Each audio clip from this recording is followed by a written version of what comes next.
কিছু রাতারাতি হবে না, আস্তে আস্তে হবে। একটা বিষয় যেটা প্রথমেই কথা এসেছিল যে আমাদের বিভিন্ন দপ্তরগুলোতে আগে যারা ছিল তারা আছে। আপনারা জানেন যে সরকার সবেমাত্র ধরেন 1 মাস কয়েকদিন হয়েছে, 10 দিন হয়েছে, এর মধ্যে দিয়ে পুরো রিসাফল করা সম্ভব হয়নি এবং টপ পর্যায়ে মিনিস্ট্রিতেও কিন্তু রিসাফল করা সম্ভব হয়নি। 15 ইয়ার্সের একটা জঞ্জাল, এটা দূর করতে একটু সময় লাগবে। আমাদের বিভিন্ন অফিসে যারা আগের কর্মকর্তা আছেন তাদের ছুটি আছে, তবে আমি আশা করি তারা এখন আর আগের মতো সেই আচরণটি করতে পারবে না। তাদের রিসাফল হবে, হ্যাঁ, সারা দেশেই হচ্ছে, হবে, সেটা আস্তে ধীরে হবে।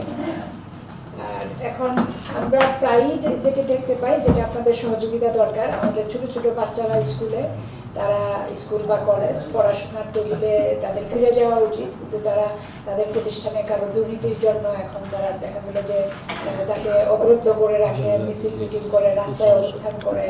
সেটা আমার মনে হয় এটা হচ্ছে তাদের পড়াশোনা, তাদেরই ক্ষতি হচ্ছে আর কি, তাদের পড়াশোনার পরিবেশ নষ্ট হচ্ছে।